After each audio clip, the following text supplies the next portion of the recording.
তোমরা সবাই কেমন আছো? আশা করি সবাই খুব ভালো আছো। আমিও খুব ভালো আছি। আমি পূজা, তোমাদের সাথে শেয়ার করতে চলে এলাম আবারও একটা নতুন ব্লগ ভিডিও নিয়ে। তো দেখো, এখন একটু রেডি হয়ে নিয়েছি। আজকে আমি যাব একটু মার্কেটিং করতে। তো রিসেন্টলি আমার বাবার ঠাকুমা মারা গেছে, তাই কিন্তু আমার ঠাকুর দাদু, ঠাম্মি, তারপরে বাড়ি সবার জন্য কিছু কেনাকাটা করার আছে, তার জন্যই কিন্তু বেরিয়ে পড়লাম।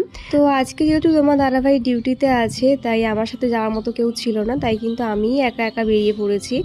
আর মামামকে দুপুরবেলার টাইমটা ঘুম পাড়িয়ে বেরিয়েছি। এই টাইমটা না আমি অনেকটা ফাঁকা পাই, ও অনেকটা সময় ঘুমায়, তাই কিন্তু এই সময়টা একটু রিল্যাক্সভাবে আমি ভালো মতো শপিং করতে পারবো।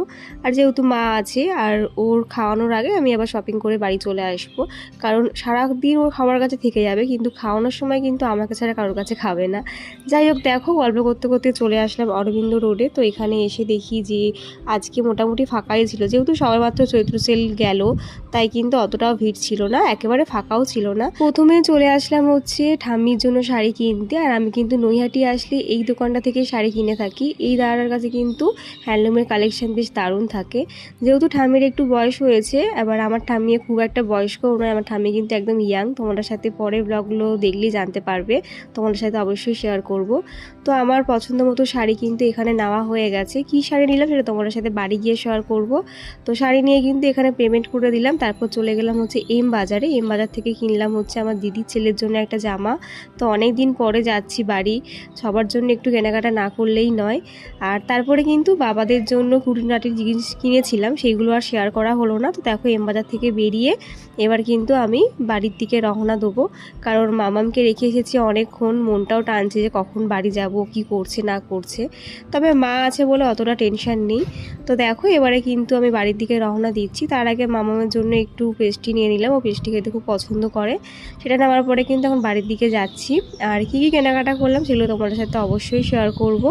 তো দেখো, এই যে আমি কিন্তু টোটোতে একাই ছিলাম, আর এই হচ্ছে আমার সব শপিং। আরও অনেক কিছু ছিল, সেগুলো ব্যাগের মধ্যে ছিল। যাই হোক, দেখো আমি কিন্তু আর কিছুক্ষণের মধ্যেই বাড়ি পৌঁছে যাব। তোমাদের সাথে বাড়ি গিয়ে শেয়ার করবো কী কিনলাম। তো বলতে বলতে বাড়ি চলেও আসলাম। তো চলো তোমাদের সাথে শেয়ার করি। তো দেখো, প্রথমে দেখাচ্ছি ঠাকুমার শাড়িটা। ঠাকুমার শাড়িটা কিন্তু আমি লাইট কালারের মধ্যেই নিয়েছিলাম, খুবই সুন্দর হয়েছে শাড়িটা, হ্যান্ডলুমের মধ্যে। আর তারপরে দেখাচ্ছি দিদির ছেলের জামা। আর বাবা আর ঠাকুরদার জামাটা ছিল একটা অন্য ব্যাগে, তাই দেখাতে পারলাম না। যাই হোক, ছেলেটা জিনিস আর কী বা দেখবে, যাই হোক তোমাদের সাথে নেক্সট ব্লগে শেয়ার করে দেবো। তো এই হচ্ছে শপিং আজকের আমার। কেমন লাগলো তোমাদের অবশ্যই জানিও। আর মামাম তো আমাকে পেয়ে ভীষণ হ্যাপি হয়ে গেছিলো, অনেকক্ষণ পর আমাকে পেয়েছে। যাই হোক, চলো আজকের মতন টাটা, দেখা হচ্ছে নেক্সট পার্টে, নেক্সট ব্লগে। আমি কালকে বাড়ি যাব, বাড়ি গিয়ে তোমাদের সাথে সবটা শেয়ার করবো। তো চলো আজকের মতন টাটা, সবাই ভালো থেকো, সুস্থ থেকো, বাই সবাইকে।